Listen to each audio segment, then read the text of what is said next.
Good morning. I will start in Hebrew and then move to English. Okay. בוקר טוב לכולם, ברוכים הבאים לאוניברסיטה העברית ולמסיבת עיתונאים שאנחנו עורכים היום. מסיבת העיתונאים תתחיל כאן בספריית הרמן, פרזנטציה של כחצי שעה. הפרזנטציה תהיה דו-לשונית לטובת החברים מחו"ל. לאחר מכן אנחנו נעלה לארכיון איינשטיין שנמצא כמה דקות מכאן. מכיוון שיש כאן כל כך הרבה עיתונאים, מעבר למה שציפינו, אנחנו נעשה את זה בכמה מחזורים. אז אנא יהיו בסבלנות, יהיו סבלנים כדי שכולם יוכלו לעשות את העבודה כמו שצריך. Good morning. Welcome to the Hebrew University of Jerusalem. My name is Orit Suliciano. I'm the spokesperson. We're very glad to have you here today. We are going to hold a bilingual press conference due to Israeli and a journalist from overseas. We will start our press conference here about half an hour. Afterwards, we will move. We'll have a short break, about 15 minutes, and then we will go to the Albert Einstein Archives, so you will be able to see Albert Einstein's private library. Due to the fact that there's so many press here, I will ask you to be patient. The Albert Einstein Archive is quite small, so I think we can have about 20 people each time, something like that. We will see. Okay, so just, okay, be patient, please. We will start with the president of the Hebrew University, Professor Menachem Ben Sasson. Professor Menachem Ben Sasson, נשיא האוניברסיטה, יפתח את מסיבת העיתונאים.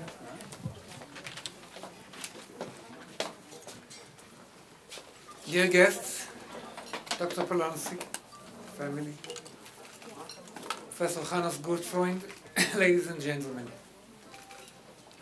Part of the idea of a university is a universe. You want to open the best that you can to everybody who's interested. Knowledge is not about hiding. It's about openness.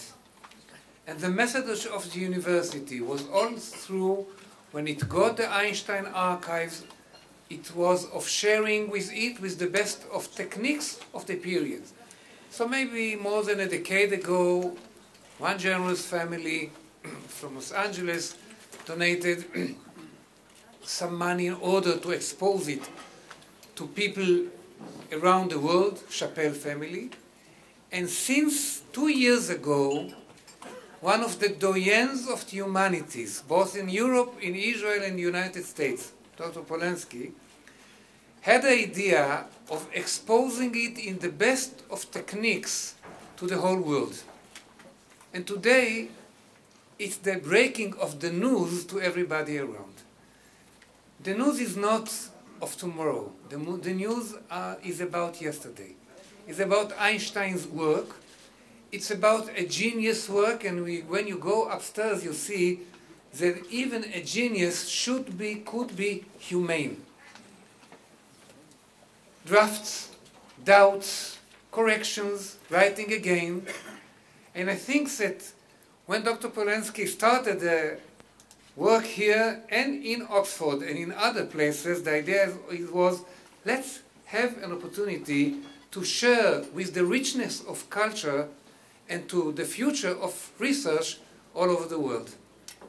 היום אנחנו חונכים פרויקט בשלב שמאפשר לנו להמשיך ולפתוח את אוצרות האוניברסיטה שהן אוצרות הידע בפני כל אחד. אנחנו משתדלים לעשות את זה יום-יום. לא תמיד יש מספיק מאזינים. אנחנו עושים את המהלך הזה בפעולות שיורדות אל הרחוב, שנפתחות אל הקהילה, שעולות לכל מקום שרק מוכנים להאזין אלינו. זאת הזדמנות נדירה. איינשטיין הפקיד בידינו את הארכיון על מנת שנתחלק איתו איתכם. אנחנו פותחים את הארכיון באמצעים הטובים ביותר שיש לנו. באמצעות האינטרנט, באמצעות הדיגיטציה, באמצעות אפשרות להגדיל ולהקטין ולעיין בכל אפשרות שרק אפשר. ומי שמלווה את הפרויקט הזה בשנתיים האחרונות הוא דוקטור פולונסקי, שהוא תורם עם מודעות למדעי הרוח, ל-humanities, לא רק פה בארץ, אלא בעולם כולו. המפעלים שלו באוקספורד, המפעלים שלו באירופה בכלל, בארצות הברית, הם מפעלים של פתיחת הידע, ואנחנו שמחים להיות שותפים. זוהי השותפות של היום. עכשיו מגיע החלק שלכם, העיתונאים. Now it's your turn, the journalists. What is the mission of a journalist? Journalism is to share with the news of tomorrow with the best of media. That's what we did with what we have. So from tomorrow, from this session on, it's your mission and our mission to bring the best of Einstein Archives to the world. הבשורה שלנו, איתכם יחד, מהיום, היא להביא את המיטב של המחקר באמצעים הדיגיטליים הטובים שיש לנו ולהתחלק עם העולם כולו. שתי מילים של תודה לצוות שאתם לא רואים אותו היום. מאחורי הקלעים ישנם עשרות עובדי אוניברסיטה העברית בירושלים שעשו את לילותיהן כימים של היום הזה, שנקבע לפני חודשים רבים נהיה מוכנים. הם הספרנים, הם ארכיונאים, הם אנשי רשות הספריות, וכולם יחד עומדים מאחורי הקלעים בשקיקה, שברגע שבו ייפתח האתר, החוויה תהיה חוויה של לימוד שאין לה גבול. Behind this screen, namely unknown by names, there are cohorts of workers of the Hebrew University Einstein Archives. They made nights as days in order to make it done to the day, to the time, and to help us with the best of exposure of what we go to. I thank you very much. I welcome you, and if there is a need to take a question or two, that's the time. Orit.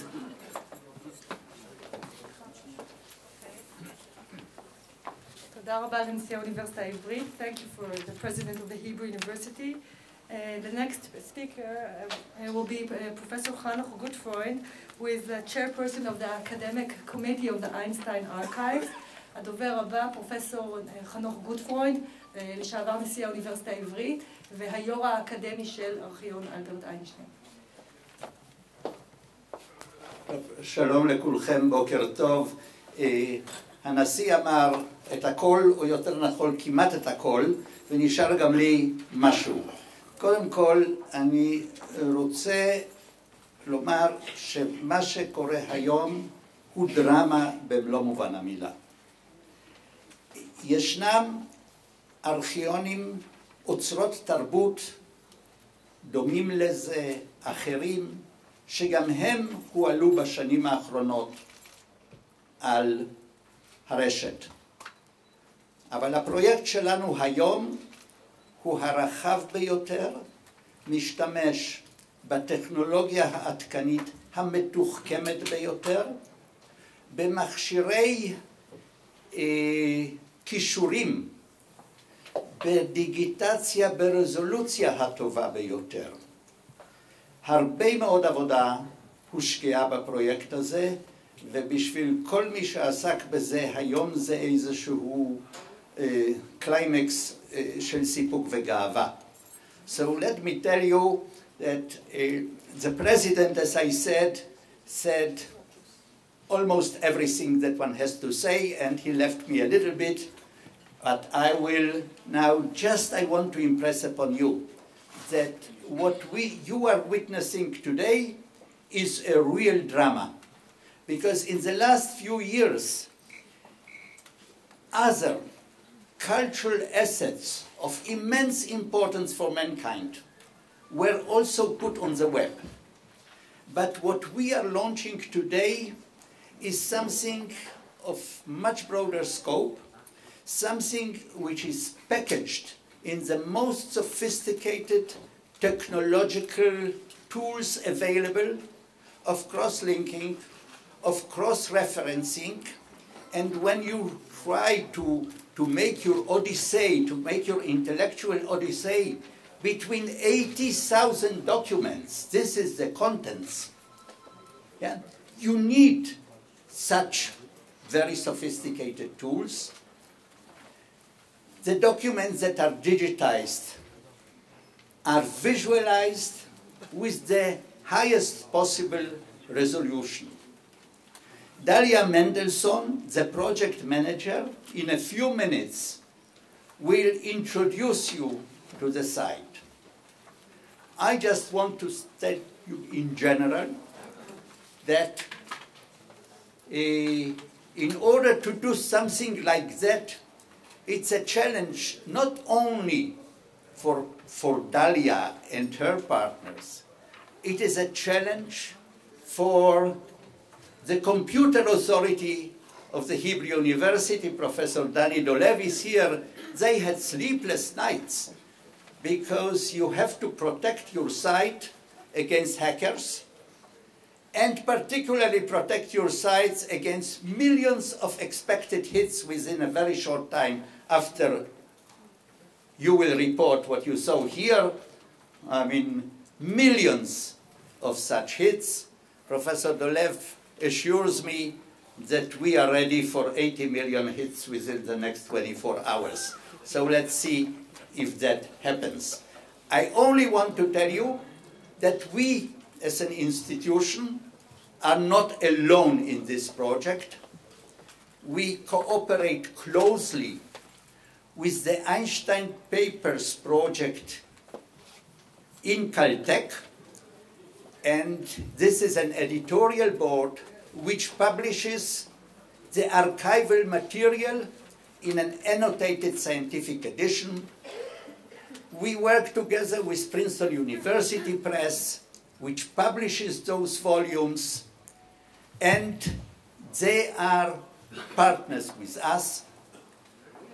רציתי רק לומר לכם שכבר אני מבין שחלק מכם גם יודע אנגלית, אז אני לא הכל אתרגם, אבל אני גם רוצה לומר לכם, ועל זה אני כן אחזור באנגלית, שהמסיבת העיתונאים שמתקיימת כאן היום, ההודעה על מה שאנחנו עושים כאן היום, בו זמנית, ובאותו יום, מתקיימת גם בפרינסטון, ששם קיימת ההוצאת הספרים שמוציאה את הספרים של הארכיון במהדורה מודפסת, גם בקלטק ששם נמצאת המערכת של איינשטיין פייפרס פרויקטס, שהם שותפים נאמנים שלנו בכל המפעל, בכל השגרירויות הישראליות בעולם, ובכל משרדי אגודות הידידים שלנו. Let me just say in English what I just told you today, what I just said in Hebrew, and that is that this announcement, this kind of a press conference is taking place simultaneously today in Princeton at Princeton University Press, in Caltech, where the Einstein Papers project is located, which I also already mentioned, and also in all Israeli embassies worldwide, and in all the offices of the Friends of the Hebrew University worldwide. So this is a real drama. This is what I started with, this is what I am ending with, and it is now my pleasure to invite Dr. Leonard Kolonsky here to say a few words.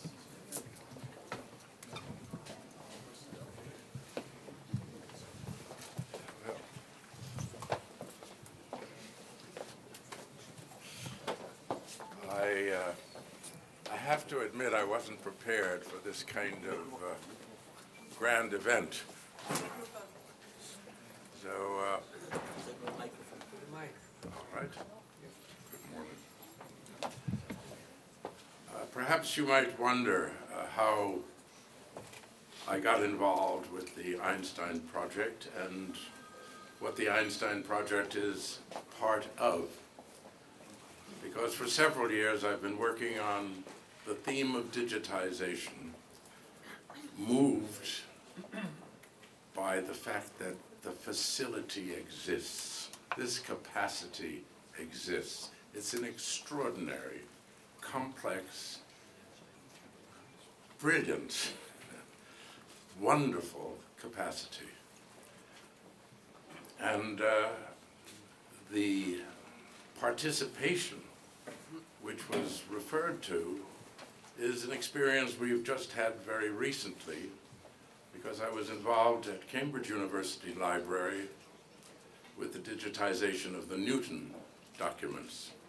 And in the first hour that this material became available, we had 300,000 hits in the first hour. In the first 24 hours, 29 million hits. So this is experience, recent experience. So when one talks about this kind of participation, this kind of generation of information and the spread of information, we're talking about something that is occurring these days. And obviously, the Einstein documents, papers, some of them very intimate, some of them very important in the exploration, in his intellectual exploration and his intellectual development and his relationships with other thinkers of his time. Much of this is going to be exposed in this material. So it's something quite grand. But there's a side of this that we haven't talked about, and which affected my thinking in a peculiar way. I was of military age in the 1940s. I only entered the Army in 1945, so the European War was over, but the Japanese War, the Pacific War, was still on. And we had Hiroshima and Nagasaki. And nobody talks about it, but what happened to the libraries of Hiroshima and Nagasaki? Go back a little bit, well, maybe not so little bit.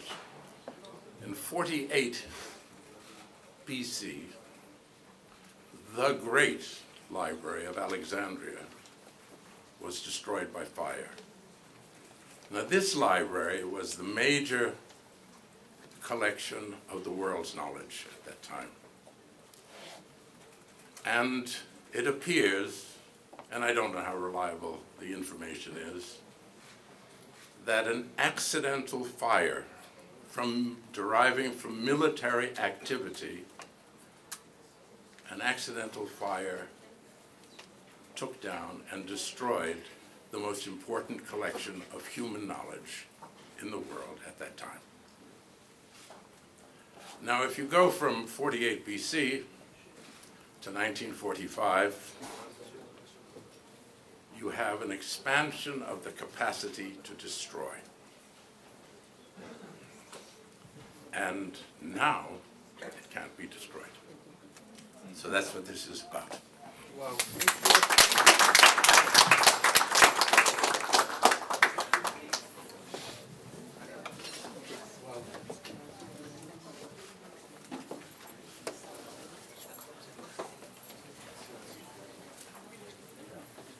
And now, Dalia Mendelssohn, our project manager, who put in a lot of work into this and had a few sleepless nights in the last few weeks, she will guide you in this browsing venture through 80,000 Einstein documents. Dalia. Thank you. טוב, בוקר טוב לכולם. זה מאוד מרגש אותי להיות פה ולראות את כולכם במקום הזה. אני מוכרחה להגיד שכשהגעתי לפרויקט של הארכיון ועשיתי איזה סיור יחד עם רוני גוס, דוקטור רוני גוס, הקיורייטור של הארכיון, ונכנסים לחדר קטן מאוד, שיש כמה קופסאות, ופתאום יש קופסה שנפתחת ויש איזה פרס נובל שכתוב אלברט איינשטיין. ויש עוד כמה מסמכים כאלה שאתה נשאר בצורה, אני מקווה שיקרה לכם גם את ההתרגשות שלי שהייתה בחדר הזה, כי זה כמו מפגש עם מישהו שכאילו אתה בא לבית שלו ומסתכל על המכתבים שיושבים לו באופן אינטימי, על כל מיני עבודות שהוא עשה. אני מקווה שיהיה לכם קצת את מה שהיה לי בפרויקט הזה. יש לי גם היסטוריה לקשר עם איינשטיין, אבל אני לא אכנס לזה. הפרויקט הזה, שתכננתי אותו, חשבתי על הרבה מאוד דברים. אחד הדברים שמאוד רציתי שזה יהיה... תכף אני אבוא. English will follow. Okay. So maybe I'll start now in English. Okay. Go ahead. Okay. So I'm very excited to be here and to see all of you in this place. I think, I hope my excitement when I got the first time to the archives, Einstein Archives, that I had a tour with Dr. Ronnie Gross, the curator of the archives, and he showed me all these boxes. And I saw that he opened this box with a Nobel Prize that said Albert Einstein. It was a very exciting moment for me. And I hope I can share this with you. Some of the material you will see, of course, Ronnie will show later on. So that's what's one of the important things I want to say. I will continue in English, and then I will go back to Hebrew. So I want to say that this project was a professional and personal challenge for which I was very pleased to have with a fruitful collaboration with the staff of the Einstein Paper project at Caltech, which I met through this year, and I worked very closely with them, preparing the data and other stuff. I also work very closely to the Einstein Archives staff, which I'm very pleased for this cooperation and the ideas that came out. And of course, all my dear friends from the Library Authority, who has been an incredible support through everything that happened, all these late nights of work and all the effort put in. I knew that there is someone behind me. And I want to say a word about working with Professor Goodfriend, which was a great privilege for me. His contagious energy doesn't leave any doubt that everything is possible and no matter is lost. It is all transformed into such an energy. Isn't that the reason that we are all here today? During the past year, I cannot say that regardless, I had an amazing experience dealing with the original Dr. Polonsky. I hope the enthusiasm for this project is reflected in the work implemented so far, and that it matches the vision which was presented to you and Dr. Bennett in Jerusalem last May. This vision was to preserve the collection of Einstein and Einstein-related documents and make it accessible via the internet. We have updated the official website of Albert Einstein. So what you're going to see now is a gallery with the highlights of the project, and of course we have a new archival database. I will say this in Hebrew now. הפרויקט הזה היה בשבילי מאוד מאוד חשוב באופן מקצועי וגם אישי. אני רוצה להודות לכל מי שעבד איתי.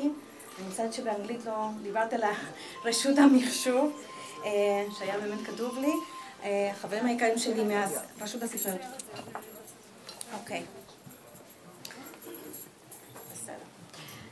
אם כן, אז אני אתחיל באנגלית.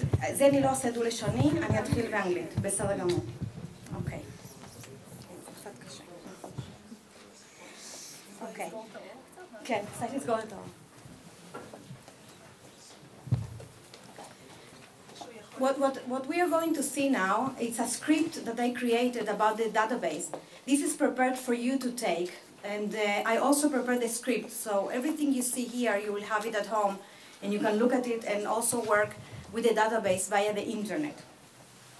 What we're seeing now is a website, the official alberteinstein.info website.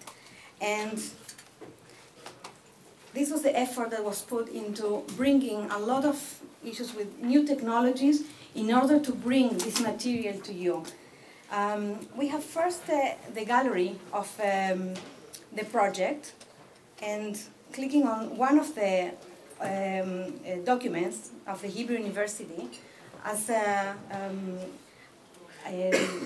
Albert Einstein had was one of the founders of the Hebrew University, and you can see here one of the letters that he requests for the support of the Jewish University, as he used to call it, in the 1921 in the Zionist Assembly. You can see all of these later on as well, and some of them are here in the vitrines. If we go to the science option, you will be able to see that the famous formula, it's actually printed, it's actually written only in 1 or 2 documents. This is one of them, and you can see it here.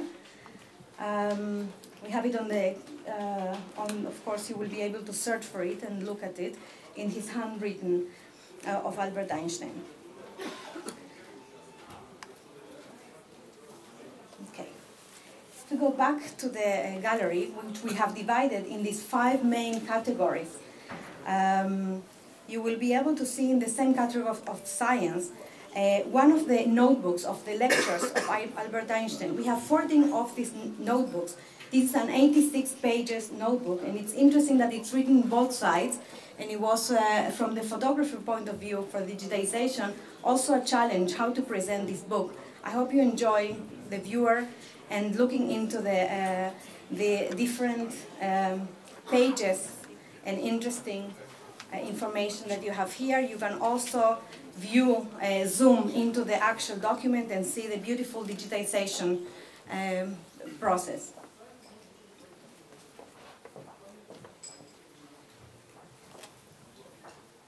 We can turn the pages, and we're going back to the gallery. So this is Zurich book, and I will remind of it later on when we look into the database itself. We also have a lot of documents about personal life. As I said before, the Nobel Prize and its medal, and you will going to be able to see that. And actually, if you look into the viewer, which is amazing, how you get to the incredible resolution of the digitization. I hope you enjoyed and see the impact of this document. But we have other diplomas and other medals, which I'm going to show you later on in the database. If we go back now to this carousel of different documents, you will be able to see for the first time the wedding announcement of Albert Einstein and his first wife, Mileva, and it's actually on display. You have it as well here in this hall. So I hope you have the chance also to go and see this.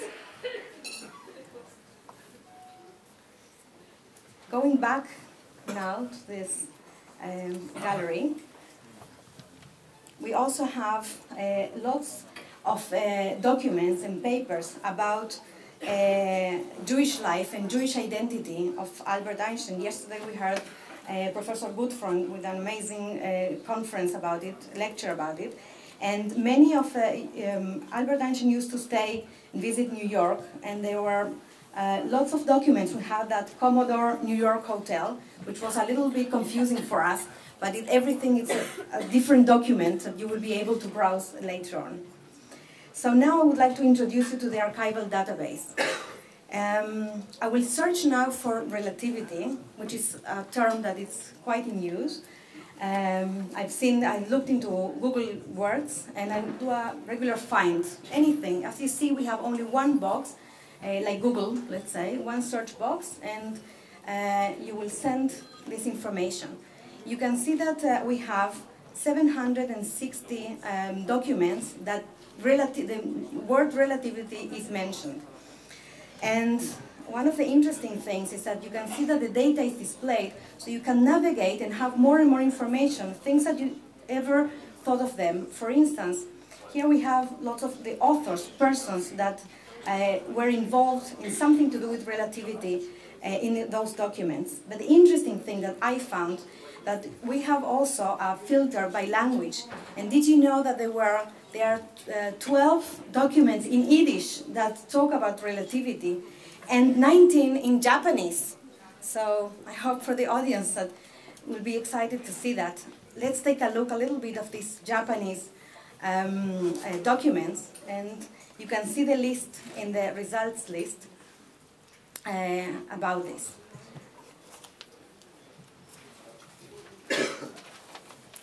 Now, one of the things that I would like to show you, we spoke about the Zurich book, and I mentioned we have another 14 books, notebooks of Einstein's lectures. Each one is around 80 pages. And if we search for another index, which is a title, you will see, first of all, we get to the actual book. This is not in the gallery, but in the database. And once you click into the title, you will see the thumbnail of the actual book. And when you open it, you will see a different viewer, not such as we had the pretty one, but at least this is something that we incorporated, open source from the Open Archives, which we've seen it around the world in other projects. So we managed to incorporate it here, and you can see each page. You can also, of course, magnify and look at the digitization in a better resolution, in a higher resolution. I hope you enjoy this, the viewing, and you can see also the high resolution.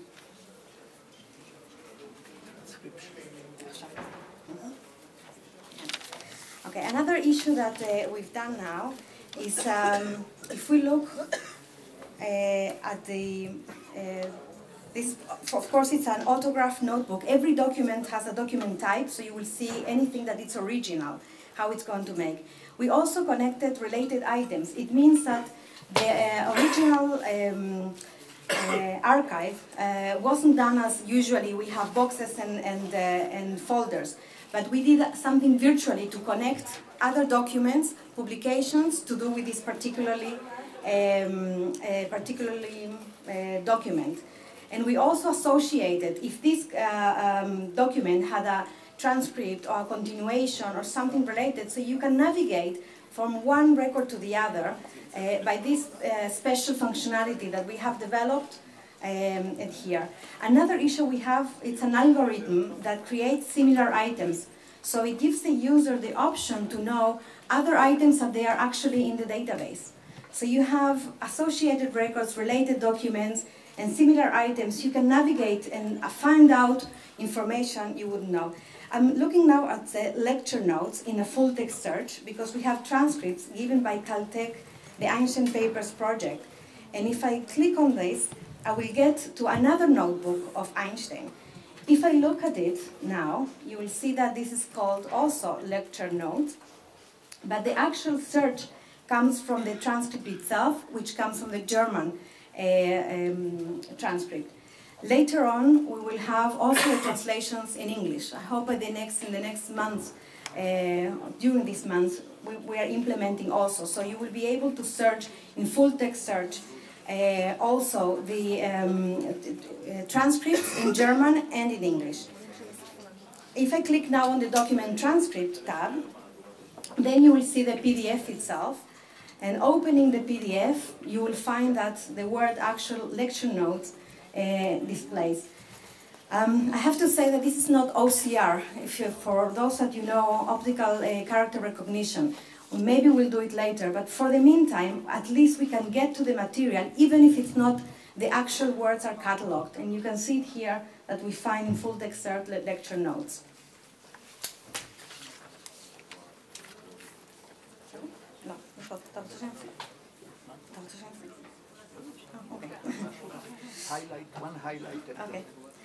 Okay. Another highlight that we have is the letters, personal letters that we have. One of those I would like to show you is the way that we're presenting. We're searching for Albert Einstein as person, as author, for instance, and we find many letters, as you can see.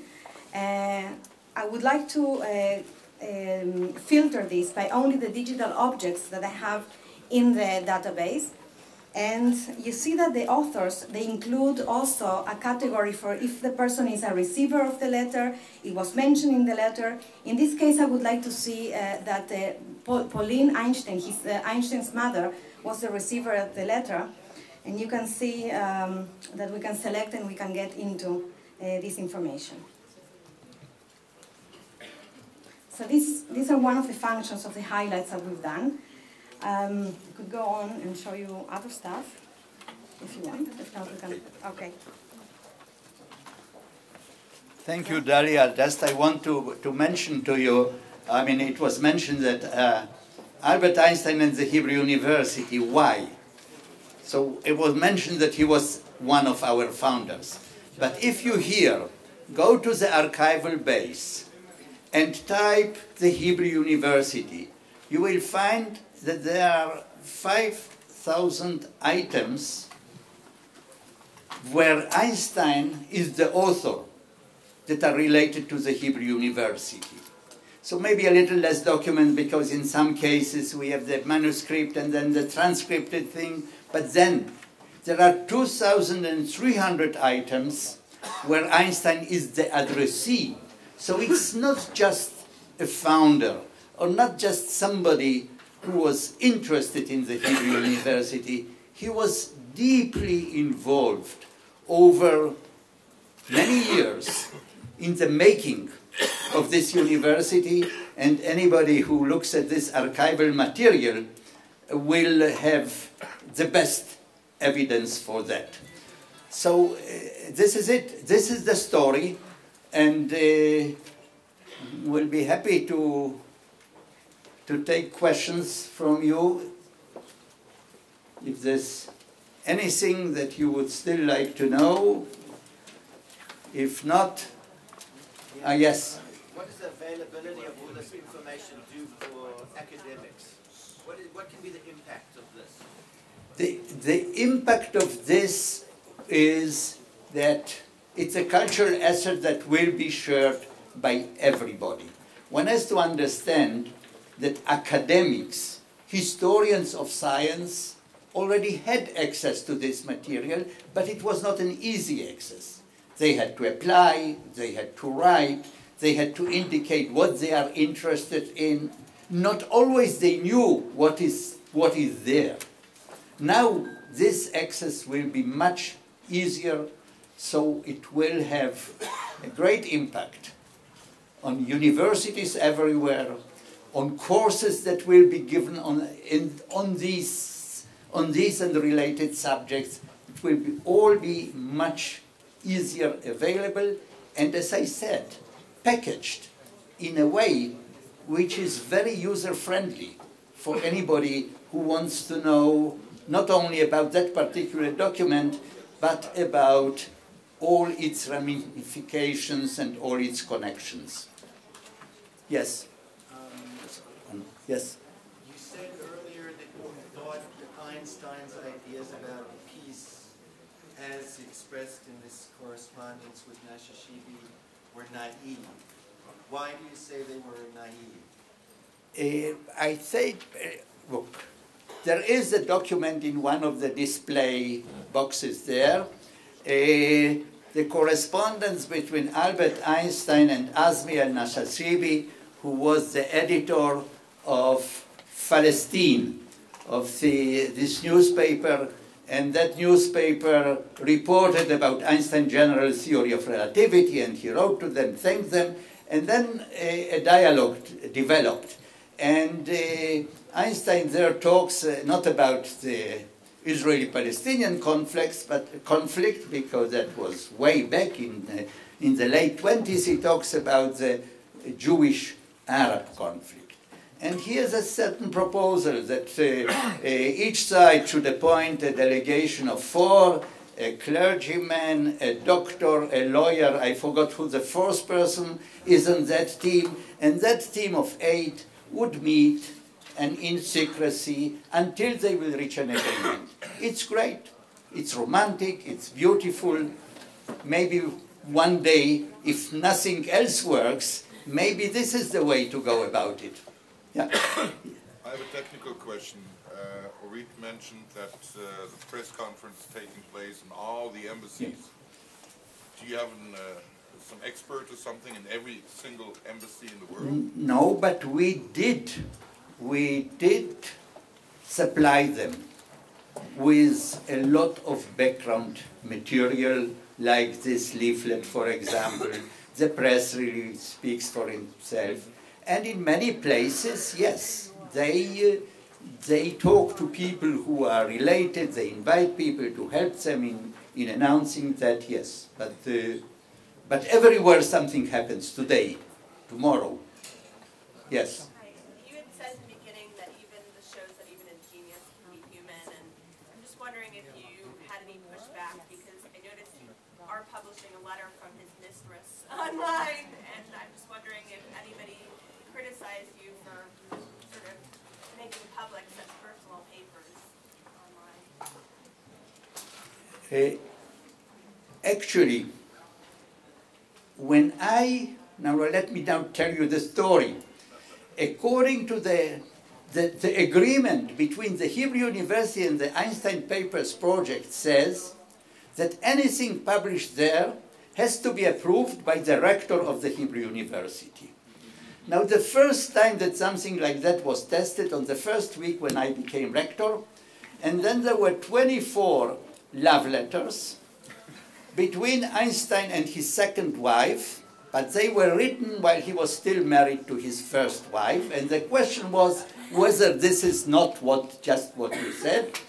And so I didn't know what to do, and I consulted one of our professors in the law school on privacy law, and he wrote a very learned opinion that if nobody today is alive who could still be affected by that publication, then it's all right.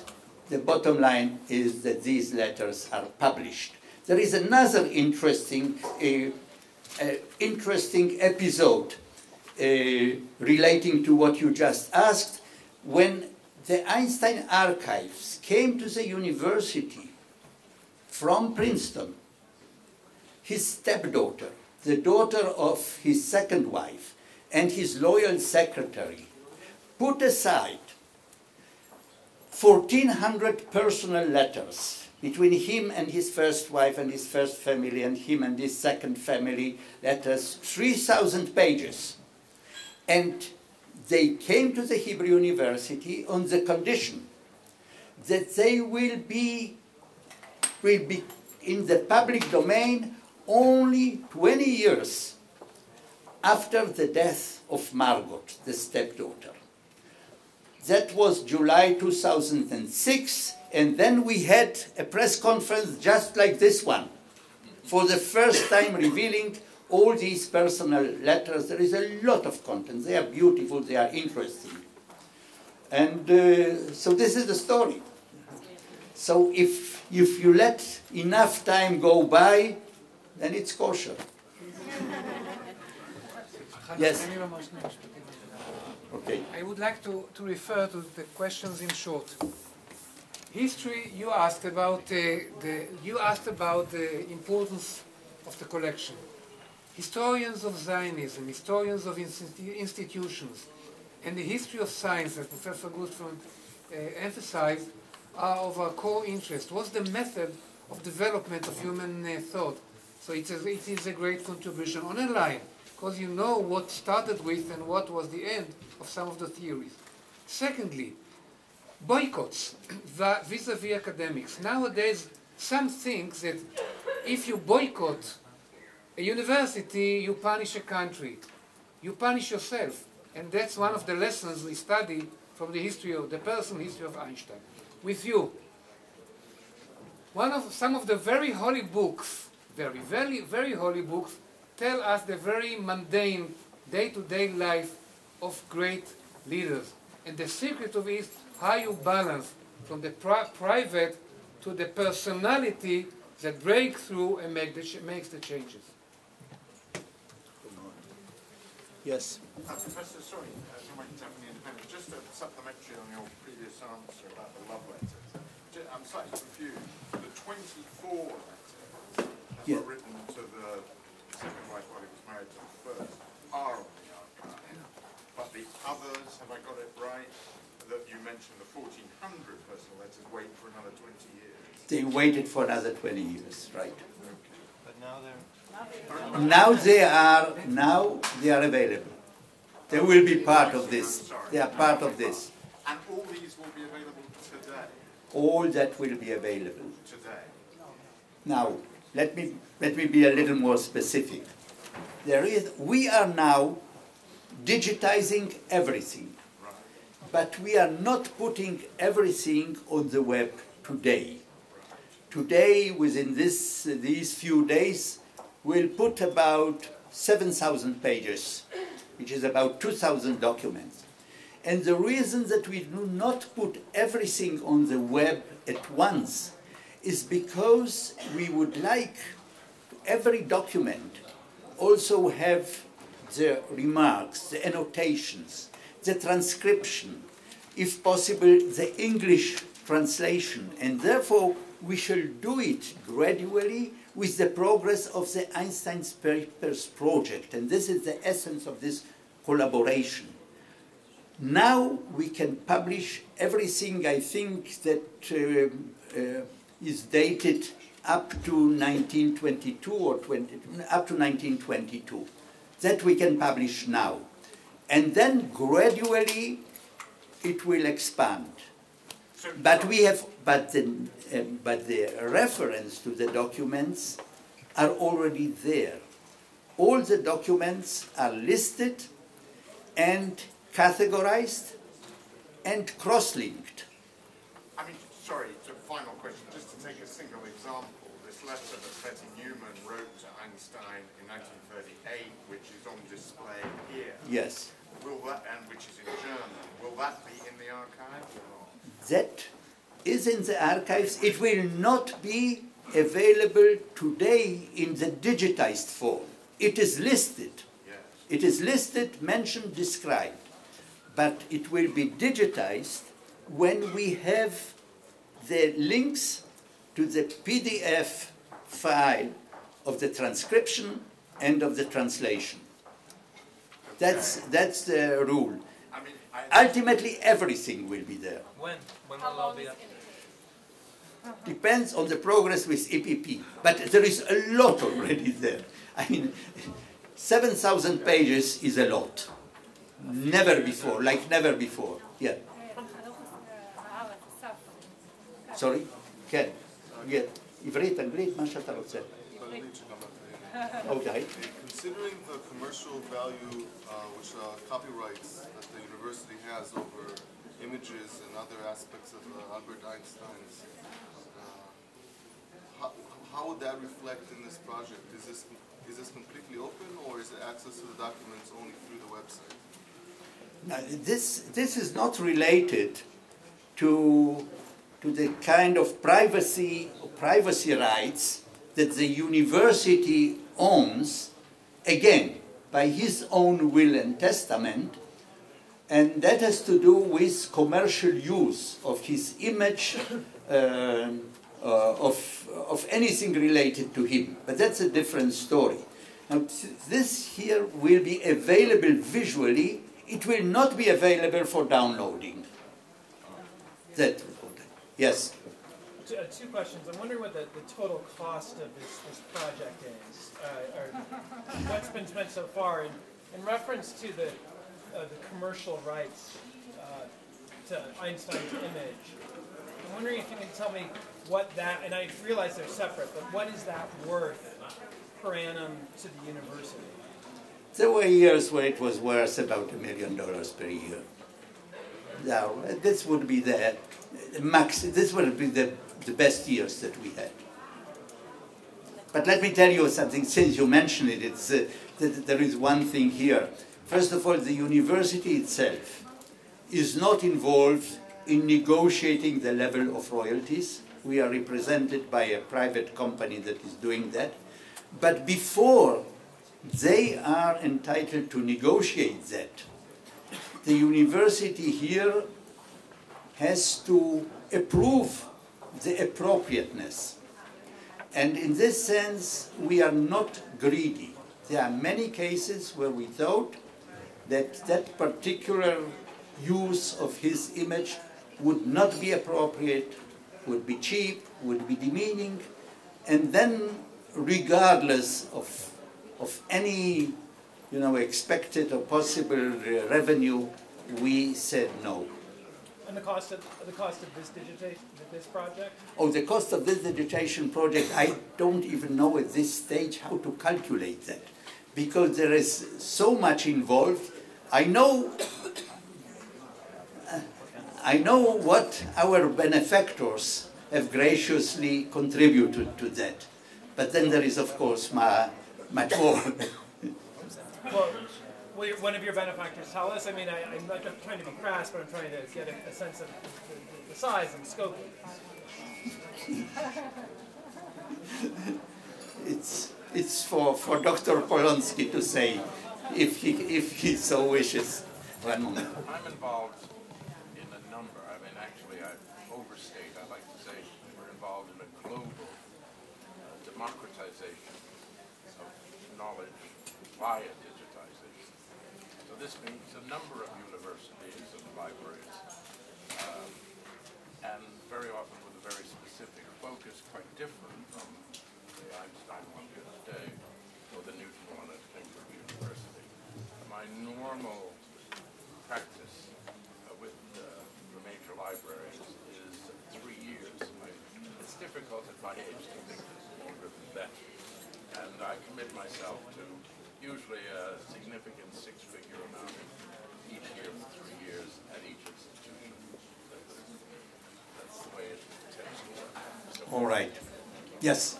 I'd like you to tell us what you have learned going through these papers and what is now being exposed to the public. Of what have we learned about Einstein? What is something new that we know about? And if you can also specifically talk about there's this debate and this question of whether he supported an idea of a Jewish state. His ideas fluctuated.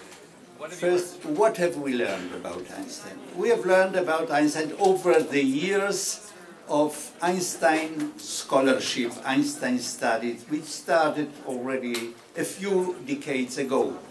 For example, when Time magazine, in its issue of January 1st, 2000, had an 11 pages article about Einstein because their readers chose him as the man of the century, there is not a word.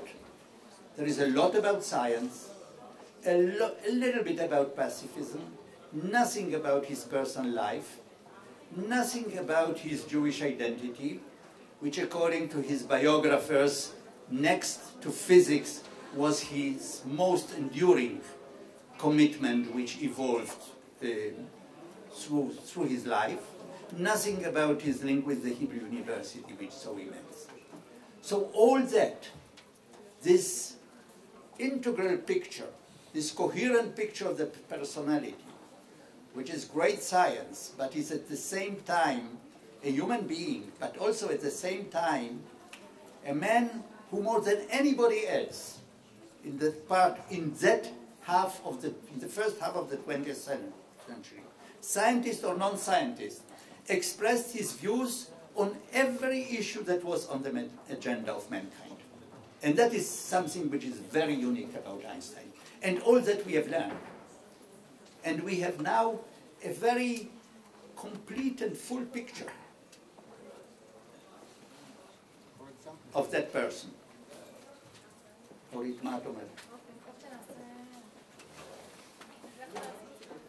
Okay. I suggest now that we start our tour to the library.